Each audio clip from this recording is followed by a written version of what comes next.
গরম কয়লার উপর দিয়ে হাঁটলে মায়ের বা আমাদের কারোর কষ্টই কমবে না।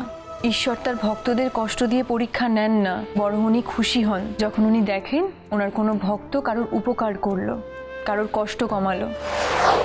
সত্যিকারের ভালোবাসা পেতে গেলে স্ট্রাগল করতে হয়, আর যে ভালোবাসার কোনো স্ট্রাগল থাকে না সেই ভালোবাসার তো কোনো কদরই নেই। আর আরেকটা কথা ভেবে দেখেছিস, স্নেহা আর স্ট্রাগল দুটোই কিন্তু এস দিয়ে শুরু। কাজে দুজন দুজনকে কিন্তু ছাড়বে না।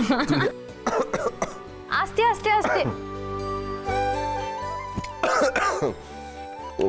আর ভয় দেখাস না রে দিদি, আর ভয় দেখাস না, আমি আর নিতে পারছি না। দেখবি সব ঠিক হয়ে যাবে।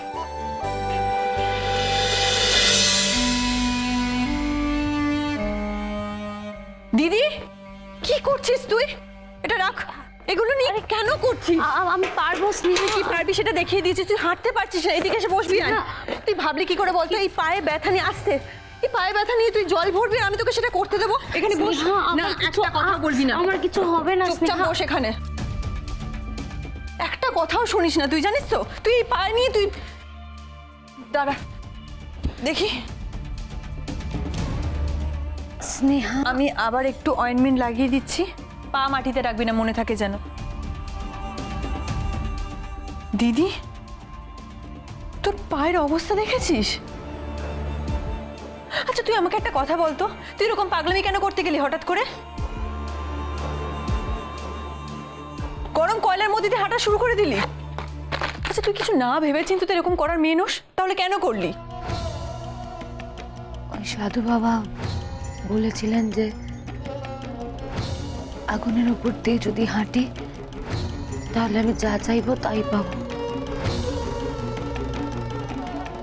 মোক্ষ লাভ হবে। তা তোর কি মোক্ষ লাভটা হলো শুনি? কি চাইলি তুই?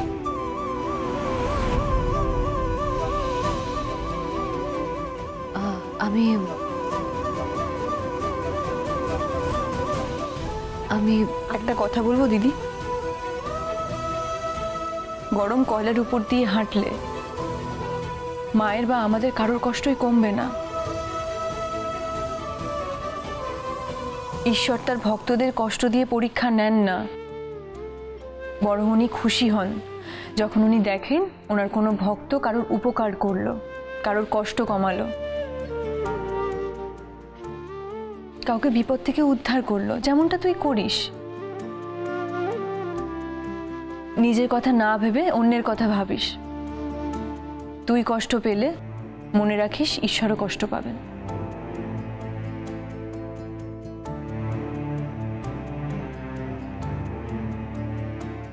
এত চিন্তা করিস না আমাকে নিয়ে, ঠিক আছে? দেখতেই তো পাচ্ছি।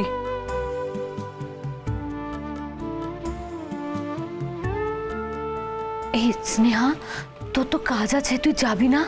তোকে এই অবস্থায় ফেলে আমি কোথায় যাব? কোথাও যাব না। স্নেহা কর্মই পূজা, কর্মই জ্ঞান, কর্মই বিদ্যা, কর্মই ধ্যান। ছোট থেকে এটাই শিখিয়েছি না মা? তাহলে কিন্তু মা, আমি চলে গেলে পুরো প্রেশার দিদির উপর পড়বে, আমি যাব না। ওই দেখো বোকামে, আমি তো বলছি আমি ঠিক আছি, যা না।